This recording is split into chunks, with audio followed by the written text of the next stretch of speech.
नमस्कार, स्वागत है आप सभी का डीडी न्यूज के इस खास बुलेटिन एक्सप्रेस 100 में, जहां हम आपके लिए लेकर आते हैं राजनीति, मनोरंजन, देश, दुनिया, खेल और व्यापार जगत की सभी बड़ी खबरों को एक्सप्रेस यानी कि फटाफट अंदाज में। मैं हूं जया सिन्हा, तो आइए देखते हैं खबरें तेज रफ्तार से। मोदी सरकार के 9 साल पूरे होने पर केंद्रीय मंत्री पुरुषोत्तम रुपाला ने प्रेस वार्ता की। उन्होंने कहा, पहली बार ग्राम पंचायतों को मोदी के नेतृत्व में मिली मजबूती। केंद्रीय मंत्री पुरुषोत्तम रुपाला ने कहा, ग्राम पंचायतों को डीबीटी के माध्यम से धन मुहैया कराया गया है। पशुओं के लिए एम्बुलेंस की व्यवस्था की गई है। केंद्रीय अन्वेषण ब्यूरो ने उड़ीसा में बालासोर रेल दुर्घटना की जांच शुरू कर दी। बालासोर में दुर्घटनास्थल पर सीबीआई की 10 सदस्यीय टीम जांच के लिए पहुंची है। रेलवे बोर्ड ने सीबीआई जांच की सिफारिश की थी। दक्षिण पूर्व रेलवे के मुख्य जनसंपर्क अधिकारी आदित्य कुमार चौधरी ने कहा कि सीबीआई और रेलवे आपस में समन्वय कर जांच कर रही है और रेलवे सीबीआई को हर तरह का सहयोग पहुंचा रहा है। इस बीच रेल मंत्री की मौजूदगी में बालासोर में ट्रेन एक्सीडेंट की जगह बहानागा में दिन रात काम कर कर्मचारियों ने रेल सेवा बहाल कर दी।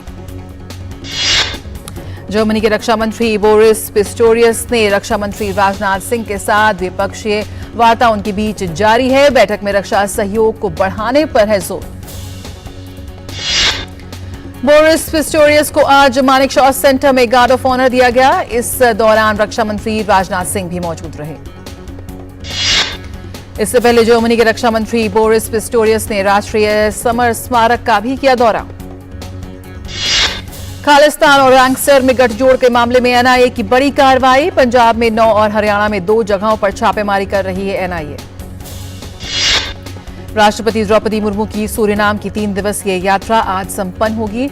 आज राष्ट्रपति लाल रुख संग्रहालय, आर्य देवकर मंदिर और विष्णु मंदिर के करेंगी दर्शन।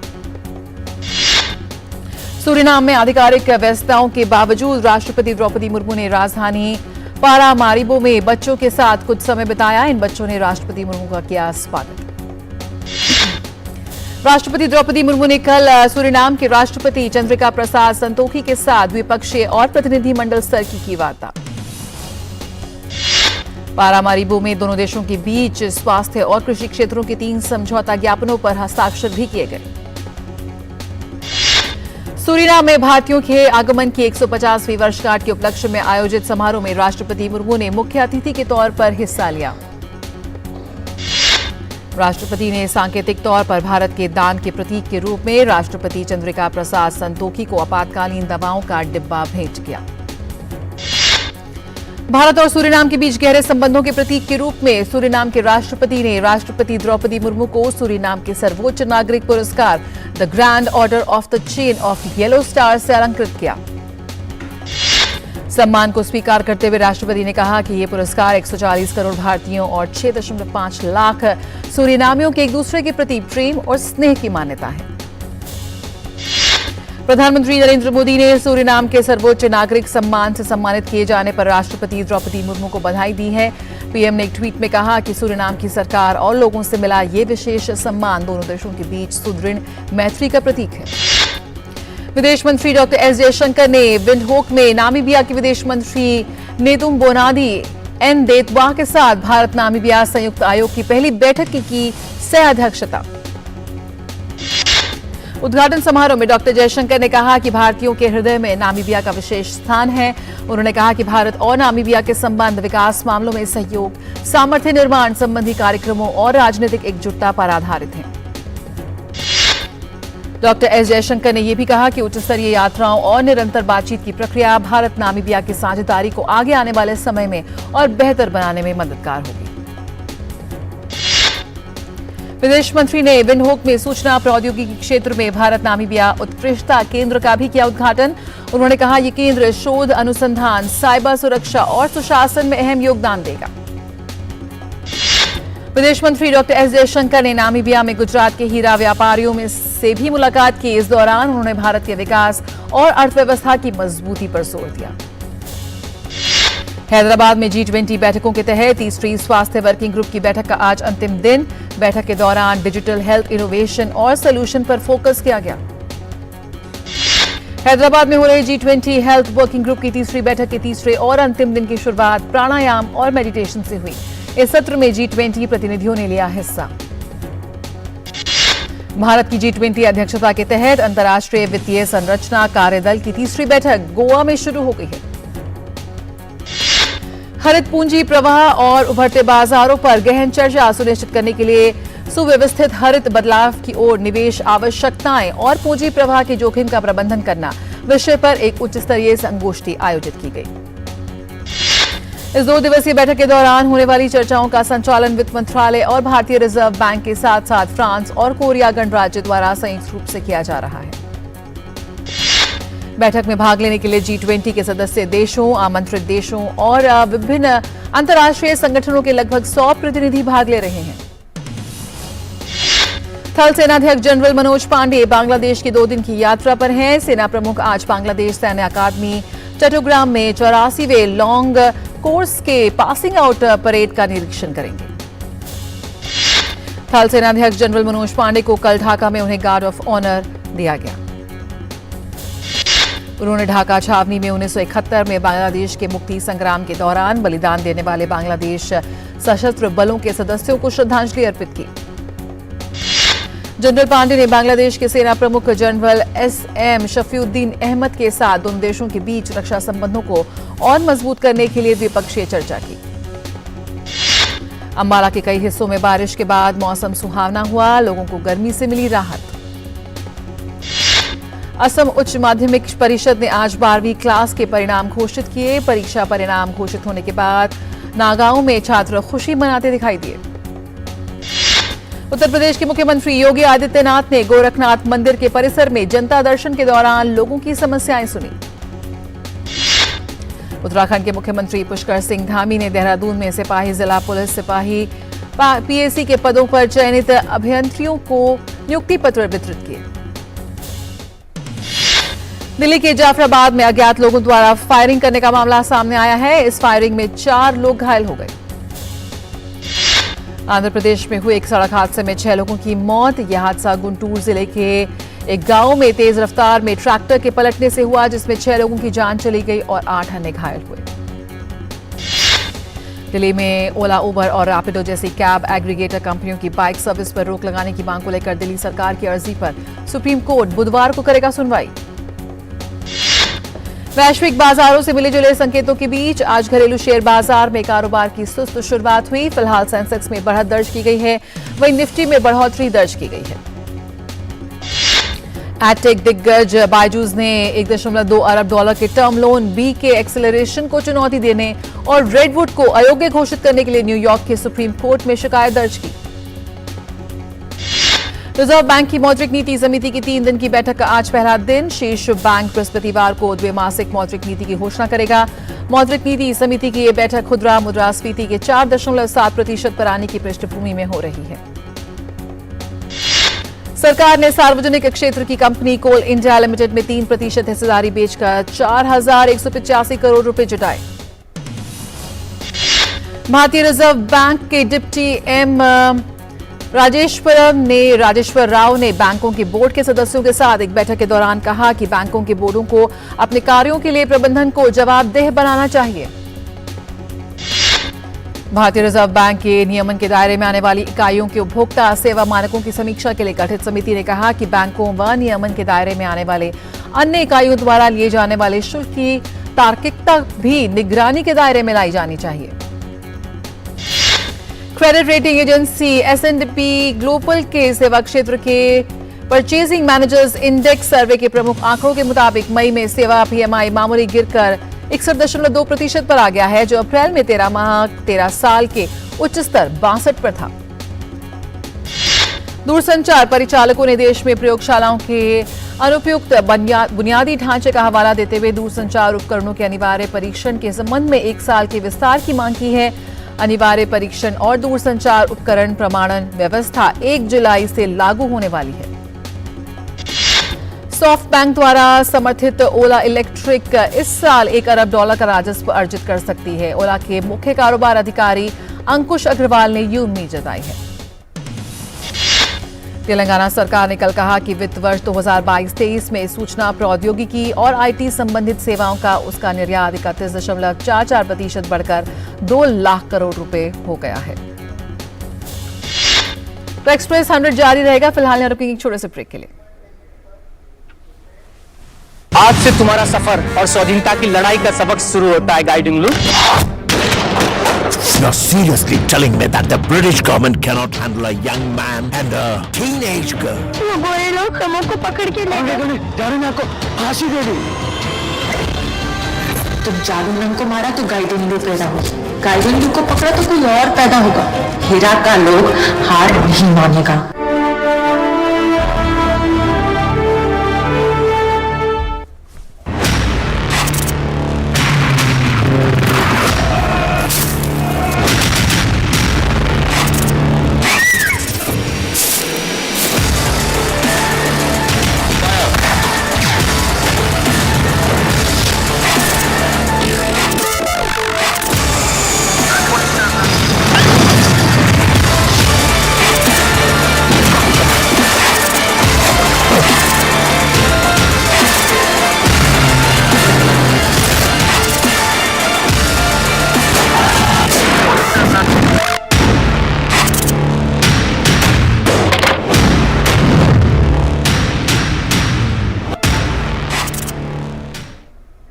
ब्रेक के बाद स्वागत है और जारी है एक्सप्रेस 100 का सफर। शिक्षा प्रौद्योगिकी क्षेत्र की प्रमुख कंपनी बायजू अगले साल के मध्य तक आकाश एजुकेशन सर्विसेज लिमिटेड का प्रारंभिक सार्वजनिक निगम लाने की तैयारी कर रही है। म्यांमार के विद्युत क्षेत्र के पेशेवरों ने सरकार को क्षमता निर्माण कार्यक्रम के तहत माइक्रोग्रिड्स और इलेक्ट्रिक वाहन प्रौद्योगिकियों पर एनटीपीसी से प्रशिक्षण प्राप्त किया। पेट्रोलियम मंत्रालय ने open anchorage licensing programme launch किया है, जिसके तहत 8वें दौर के तहत अंतर्राष्ट्रीय प्रतिस्पर्धी बोली के लिए 10 ब्लॉकों की पेशकश की जाएगी। गो फर्स्ट ने नागरिक उड्डयन महानिदेशालय से कहा है कि अगर कंपनी बहाली की उसकी योजना को मंजूरी मिलती है तो पहले दिन से ही वे 152 उड़ान रोजाना शुरू करने में सक्षम है।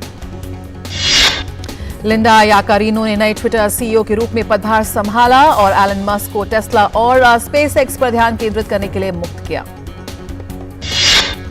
रिलायंस फाउंडेशन ने ओडिशा ट्रेन दुर्घटना पीड़ितों के लिए 10 सूत्री राहत उपायों की घोषणा। म्यूजिक स्ट्रीमिंग प्लेटफॉर्म स्पॉटिफाई ने घोषणा की है कि वे कॉर्पोरेट पुनर्गठन के हिस्से के रूप में अपने पॉडकास्ट डिवीजन से 200 कर्मचारियों को बर्खास्त कर रहा है, जो उसके कुल कर्मचारियों का 2% है। जांच एजेंसी प्रवर्तन निदेशालय ने एक धनशोधन मामले की जांच के दौरान रियल एस्टेट कंपनियों आईरियो और M3M के परिसरों पर छापे मारकर 60 करोड़ रुपए मूल्य की लग्जरी गाड़ियां जब्त की। लिस्टेड कंपनियों ने अप्रैल में पूंजी बाजार से करीब 63,300 करोड़ रुपए जुटाए हैं। विशेषज्ञों के मुताबिक कंपनियां इसका इस्तेमाल कर्ज चुकाने, नई परियोजनाओं के लिए अधिग्रहण, विपणन और अनुसंधान व विकास कार्यों के लिए करेंगी। पाकिस्तान में 9 मई को पूर्व प्रधानमंत्री इमरान खान की गिरफ्तारी के पश्चात देश में भड़की हिंसा के बाद कई नेताओं ने पाकिस्तान तहरीक-ए-इंसाफ पार्टी से किया किनारा और अब नई पार्टी बनाने की घोषणा। कनाडा इस गर्मी में जंगल की लगी भीषण आग की समस्या से जूझ रहा है। ओटावा में एक संवाददाता सम्मेलन में प्रधानमंत्री जस्टिन ट्रूडो ने जंगलों में लगी आग पर गंभीर चिंता जाहिर की। हैती में तेज वर्षा के बाद बाढ़ और भूस्खलन में 42 लोगों की मृत्यु हो गई है और 11 लापता हैं। हैती पहले से ही राजनीतिक और आर्थिक अस्थिरता के कारण मानवीय संकट से जूझ रहा है। अमेरिकी राष्ट्रपति जो बाइडेन ने ओवल ऑफिस में डेनमार्क की प्रधानमंत्री मेटे फ्रेडरिक्सन से की मुलाकात के दौरान राष्ट्रपति बाइडेन ने कहा कि यूक्रेन में रूस के हमले से निपटने के लिए अमेरिका और डेनमार्क मिलकर काम कर रहे हैं। बाइडेन ने कहा कि रूस के क्रूर आक्रमण के खिलाफ यूक्रेन के लोगों के लिए खड़े हैं। डेनमार्क के प्रधानमंत्री फ्रेडरिक्सन की अमेरिकी यात्रा को लेकर अटकलें लगाई जा रही हैं कि व्हाइट हाउस पहली महिला नाटो महासचिव के रूप में उनका समर्थन कर सकता है।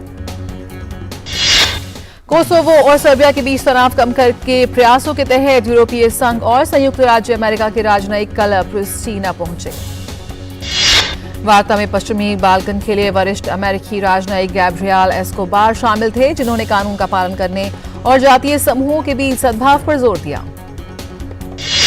कोसोवो में नाटो की शांति सेना का आगमन शुरू हो गया है। नाटो के प्रवक्ता ओना लुंगेस्कू ने एक ट्वीट में कहा, तुर्की की 65वीं मैकेनाइज्ड इन्फेंट्री ब्रिगेड के लगभग 500 सेवा सदस्य बड़ा हिस्सा बनेंगे। नाटो महासचिव जेम्स स्टोलनबर्ग ने पिछले हफ्ते कहा था कि गठबंधन अपने मिशन को बढ़ावा देने के लिए कोसोवो में और बल भेजने के लिए है तैयार। यूक्रेनी राष्ट्रपति व्लादिमीर जेलेंस्की ने कीव में ब्रिटिश विदेश सचिव जेम्स क्लेवरली से की मुलाकात और नाटो शिखर सम्मेलन की तैयारियों और रूस के आक्रमण को समाप्त करने के यूक्रेन के प्रयासों पर की चर्चा। राष्ट्रपति जेलेंस्की ने कहा, मैं अपने सभी सैनिकों, हमारे सभी रक्षकों का आभारी हूं जिन्होंने इस दिन के दौरान वह समाचार प्रदान किया जिसका हम इंतजार कर रहे थे। क्रेमलिन विरोधी लड़ाकों रूसी स्वयंसेवी कोर ने जारी एक वीडियो में रूस के बेलगोरोड क्षेत्र के नोवाया तवोलझाका शहर पर नियंत्रण करने का दावा किया। व्हाइट हाउस के प्रवक्ता जॉन किर्बी ने कहा, अमेरिका यूक्रेन को हवाई सुरक्षा प्रदान करने की प्राथमिकता दे रहा है। अमेरिका में हुई एक विमान की दुर्घटना में पायलट सहित 4 लोगों की मौत, जिससे सुरक्षा में खलबली मच गई। अधिकारियों ने कहा, दुर्घटनाग्रस्त विमान का पायलट हादसे से पहले अपनी सीट से फिसला था। जांच में लापरवाही बरतने की बात सामने आई है। फ्रांसीसी राष्ट्रपति इमैनुअल मैक्रोन ने नॉर्मैंडी में मोंट सेंट मिशेल स्मारक का किया दौरा, जो मठ की 1000वीं वर्षगांठ थी। ये महादूत मिशेल को समर्पित एक अभयारण्य पर बनाया गया। व्हाइट हाउस ने कहा, ताइवान जल डमरू मध्य और दक्षिण चीन सागर में चीन की कार्रवाइयां बीजिंग की सेना की बढ़ती आक्रामकता को दर्शाती हैं। यूरोपीय संघ के न्याय मंत्रियों के एक समूह ने सीमा पार नशीली दवाओं से संबंधित अपराध से निपटने में बेहतर समन्वय पर चर्चा करने के लिए बेल्जियम के बंदरगाह शहर एंटवर्प में की मुलाकात। पिछले साल बेल्जियम के बंदरगाह पर रिकॉर्ड 110 टन कोकीन पकड़ा गया था, जो यूरोप में बरामदगी का 40% था। आज से सिंगापुर ओपन बैडमिंटन टूर्नामेंट की हो गई है शुरुआत। प्रतियोगिता के पहले ही दिन एमआर अर्जुन और ध्रुव कपिला की जोड़ी ने जीत के साथ किया अभियान की शुरुआत। सिंगापुर ओपन के पुरुष एकल मुकाबले में भारत के स्टार शटलर किदाम्बी श्रीकांत ने अपने अभियान की शुरुआत जीत से की है। किदाम्बी श्रीकांत ने पहले दौर में थाईलैंड के कैंटाफोन को 21-15, 21-19 के अंतर से हराया। जर्मनी के सुहल में चल रहे जूनियर निशानेबाजी विश्व कप में भारत के युवा निशानेबाजों का शानदार प्रदर्शन जारी है। भारतीय निशानेबाज धनुष श्रीकांत ने प्रतियोगिता में 10 मीटर एयर राइफल स्पर्धा का स्वर्ण पदक किया अपने नाम। वहीं जूनियर निशानेबाजी विश्व कप में के ही एक मिक्स टीम इवेंट में भारतीय टीम को कांस्य पदक से संतोष करना पड़ा। हरमेहर सिंह और संजुना सूद की जोड़ी ने बेहतरीन खेल दिखाते हुए स्पर्धा में तीसरा स्थान किया हासिल। एशियाई अंडर 20 एथलेटिक्स चैंपियनशिप लंबी कूद स्पर्धा में भारत की सुष्मिता रजत पदक अपने नाम करने में रही सफल। उन्होंने इसमें 5.96 मीटर का जंप लगाकर प्रतियोगिता में दूसरा स्थान हासिल किया। एशियाई अंडर 20 एथलेटिक्स चैंपियनशिप में ही 4x400 मीटर मिश्रित रेस में भारत के दीपक सिंह, अनुष्का, नवप्रीत सिंह और रिजवाना मलिक की टीम ने कांस्य पदक जीता। एशियाई अंडर 20 एथलेटिक्स चैंपियनशिप में पुरुषों की 3000 मीटर स्टेपल चेज स्पर्धा में शाहरुख खान ने 8.5175 मिनट का व्यक्तिगत सर्वश्रेष्ठ समय निकालकर रजत पदक हासिल किया। आज से सिंगापुर ओपन बैडमिंटन टूर्नामेंट की शुरुआत हो रही है। इस टूर्नामेंट में भारत की स्टार शटलर पीवी सिंधु के साथ एचएस प्रणय, लक्ष्य सेन, साइना नेहवाल सहित कई अन्य दिग्गज कोर्ट में उतरेंगे। सिंगापुर ओपन के पहले ही दौर में पीवी सिंधु का सामना दुनिया की नंबर 1 खिलाड़ी जापान की अकाने यामागुची से होगा। महिला एकल में ही लंदन ओलंपिक की कांस्य पदक विजेता साइना नेहवाल थाईलैंड के रेचानोक इंतानोन के सामने होंगी। पुरुष युगल में दुनिया के चौथे नंबर के खिलाड़ी चिराग शेट्टी और सात्विक साईराज रेंकी रेड्डी का सामना जापान के अकीरा कोगा और ताइची सेतो से होगा। प्रतियोगिता के पुरुष एकल मुकाबले में ही लक्ष्य सेन की टक्कर चीनी ताइपे के 5वीं वरीयता प्राप्त चो तीन चेन से होगी। फ्रेंच ओपन में आज से शुरू हो रहे क्वार्टर फाइनल मैच में 17वीं बार क्वार्टर फाइनल खेल रहे नोवाक जोकोविच का सामना रूस के कैरन खचानोव के साथ होगा। वहीं पुरुषों के अन्य क्वार्टर फाइनल में यूनान के स्टेफानोस सित्सिपास स्पेन के शीर्ष वरीयता प्राप्त 20 साल के कार्लोस अल्करेज से भिड़ेंगे। अभिनेत्री तमन्ना भाटिया की वेब सीरीज जी करदा का ट्रेलर हुआ रिलीज। अरुणिमा शर्मा ने किया है शो का निर्देशन।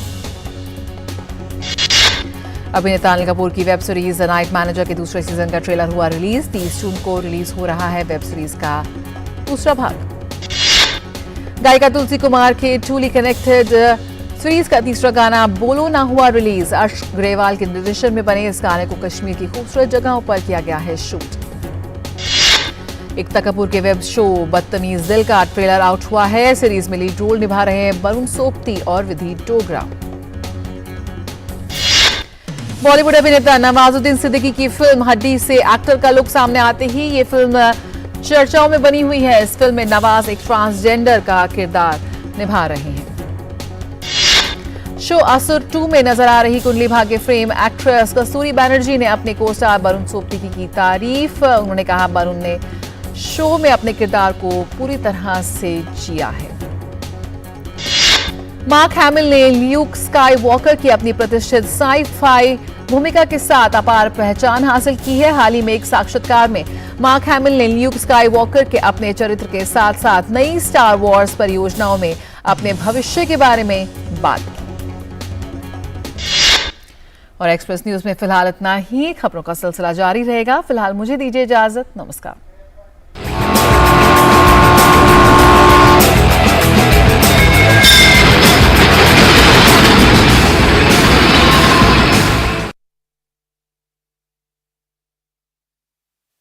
दिन भर की सुर्खियों से अलग